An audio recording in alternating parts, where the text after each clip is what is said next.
నమస్తే అన్న అందరికీ నమస్కారం. పిల్లల భవిష్యత్తు కోసం గాని కుటుంబం కోసం గాని వేలాది లక్షలాది మంది భారతీయులైతే కువైట్ లో పనులు చేస్తూ ఉన్నారు.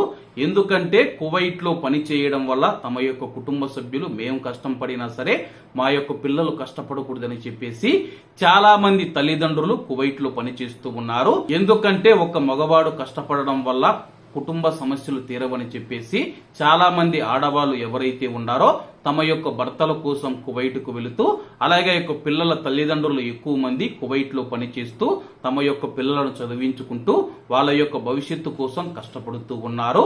స్థానిక మీడియా తెలిపిన వివరాల ప్రకారం ఉమ్మడి కడప జిల్లా రైల్వే కోడూరు మండలంలోని ఓబనపల్లె హరిజనవాడకు చెందిన అనూప్ అనే 16 సంవత్సరాల బాలుడు చికిత్స పొందుతూ శనివారం మృతి చెందాడని చెప్పి సిఐ బాబు గారు స్థానిక మీడియాకు తెలిపారు.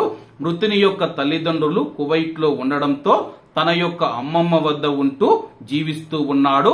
అలాగే అతను డబ్బు అవసరమయ్యి వాళ్ళ యొక్క కుటుంబ సభ్యులనైతే ఇవ్వమని అడగడం జరిగింది.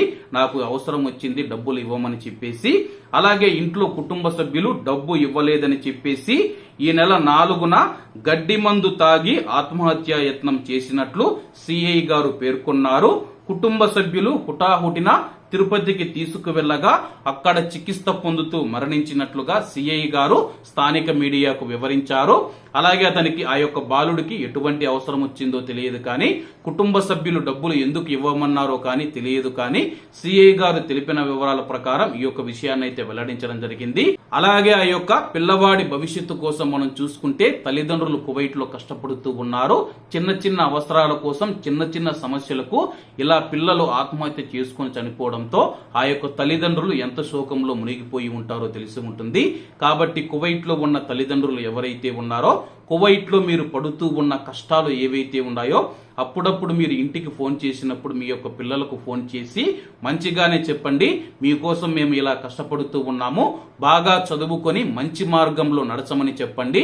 పిల్లలను మీరు కానీ మురిపంగా పెంచినారంటే గాని ఇలా సున్నితమైన మనసు కలిగిన వారు ఎవరైతే ఉన్నారో ఆత్మహత్యలు చేసుకునే ప్రయత్నం చేస్తారు. కాబట్టి మీ యొక్క పిల్లలను ఎంత కష్టం వచ్చినా సరే ఆ యొక్క కష్టాన్ని తట్టుకొని ముందుకు వెళ్లే విధంగా మీ యొక్క పిల్లలను తయారు చేయాలి. లేకపోతే గాని వాళ్ళ యొక్క భవిష్యత్తులో కూడా ఇటువంటి సంఘటనలు ఏవైనా కష్టాలు వచ్చినప్పుడు వాళ్ళు ఇటువంటి పనులకే పాల్పడతారు. కాబట్టి ఈ యొక్క విషయాన్ని అందరూ ఆలోచించాలని కోరుకుంటూ అలాగే యొక్క పిల్లవాడి ఆత్మకు శాంతి కలగాలని కోరుకుంటూ అలాగే యొక్క భగవంతుడు కువైట్ లో ఉన్న ఆ యొక్క తల్లిదండ్రులకు ఆ యొక్క భగవంతుడు ధైర్యం ఇవ్వాలని చెప్పి మనమందరం ఆ యొక్క భగవంతుని ప్రార్థిద్దాం. కాబట్టి అందరూ బాగుండాలి, అందులో మనం ఉండాలి. అందరికీ నమస్తే అన్న, జై హింద్.